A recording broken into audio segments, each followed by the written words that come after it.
Hi, this is Jindo. Welcome to Tree Leaf. And this is one of those novelty clocks that a friend gave me. You know, it says now, as in it's always now. Even as time passes, it's just now and now and now. And that connects to our subject today, which is this crazy idea that some people have that Zen practice is about always being in the moment. Let me say first that this is the first of 4 talks I'm going to give about time. Today I'm going to talk about today, the present, now. Tomorrow I'm going to talk about yesterday. And then the third day I'm going to talk about the future. And the fourth talk, well, that's what happens when you drop all that away, past, present, and future. But we'll leave that for the future. Right now, let's get back to now. How could we live always in the moment? It's impossible. You get up in the morning, you have to plan what's going to happen in your day. If you want to survive in this world, you have to plan what's going to happen next week, next month, next year. You have to learn from the past. Otherwise, you'd be endlessly repeating your mistakes. So we cannot always live in the now. But what our Zen practice does provide us is the ability to be in the now when we wish to be in the now.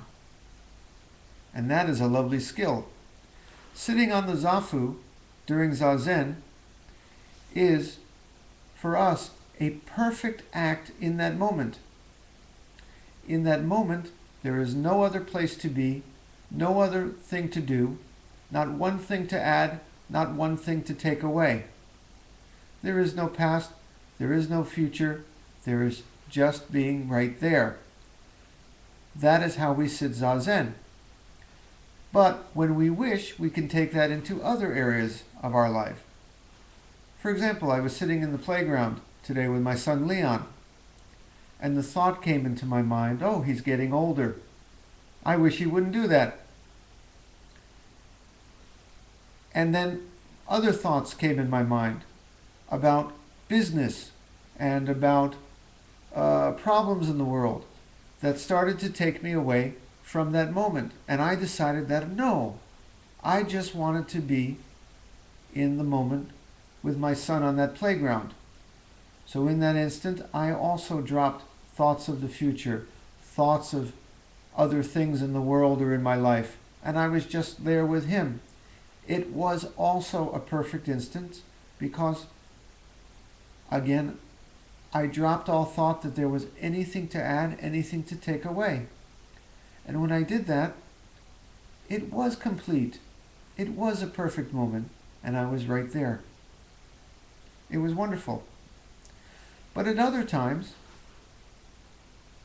we need to plan, we need to do things. That's okay.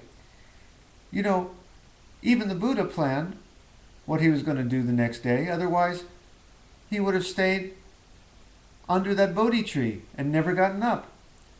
But if you read the stories of the Buddha, he was always walking from one town to the next. I guess he was never satisfied in just being in one place. Had to keep moving. Well, that's like the rest of us too. So sometimes I refer to our Zen practice as like a tool belt with many, many little tools that we can always reach for in life. Being mindful, being in the moment is one of those, when we wish to be. But what about those other days? I spoke about this last week. What about those other days when we're completely distracted, when we're anything in the but in the moment we're preoccupied with the future, with the past, multitasking, phones ringing, people knocking on the door? What about that? Well, I say, just be in the moment of your distraction. If your life is distracted, filled with a million things, that's your life. Again, not one thing to add, not one thing to take away. Nobody says that Zen practice is going to make your life perfectly all the way, always the way you want it, perfectly always peaceful, perfectly always in the moment. But Zen practice is going to allow you to realize that your life in each moment is always perfectly just what it is. And that's all I have to say for now. Shall we sit with that? Tomorrow, we'll talk about the past.